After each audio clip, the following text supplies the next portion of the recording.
Salutare! Bine ați venit sau revenit pe acest canal de YouTube, canal dedicat pasionaților de autoturisme Dacia.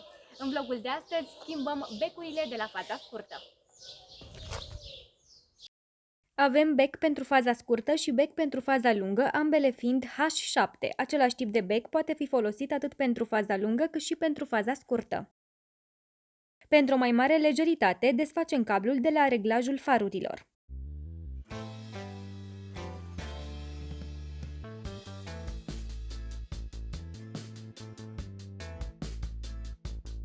Capacul de la faza scurtă și capacul de la faza lungă.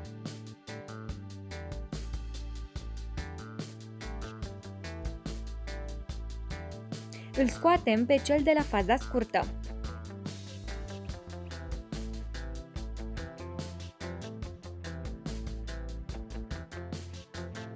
Prindem becul de mufă și pur și simplu tragem de el.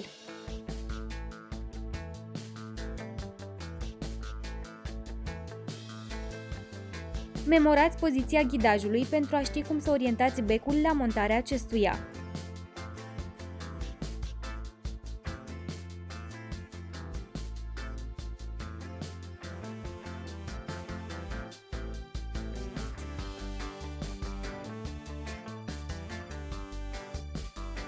Înlocuiți becul, dar atenție la manevrarea acestuia. Încercați să evitați atingerea părții din sticlă.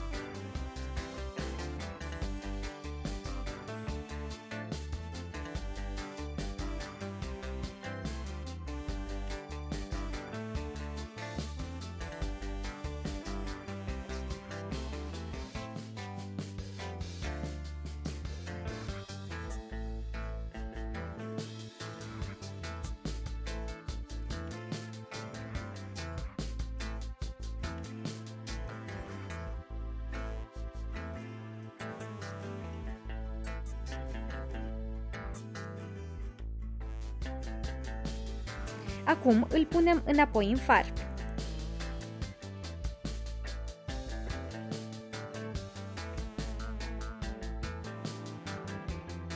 Păstrând aceeași poziție a ghidajului, împingem în bec până clipsează. Punem și capacul.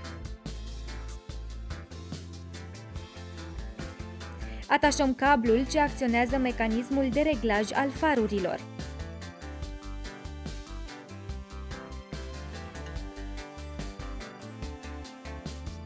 Repetăm procesul. Eliminăm capacul, scoatem becul, memorăm poziția ghidajului, după care înlocuim becul.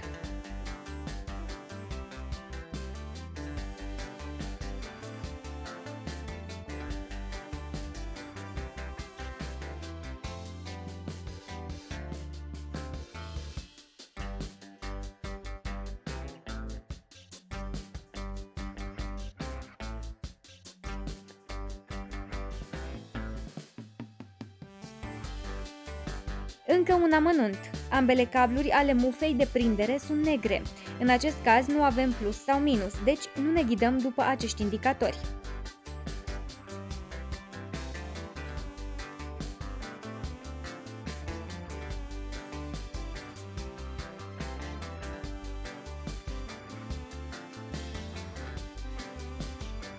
Introducem becul în far.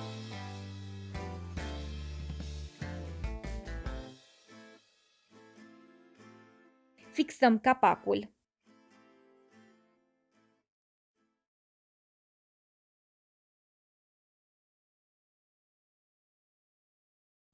Și apoi cablul ce acționează reglajul pe înălțime al farurilor.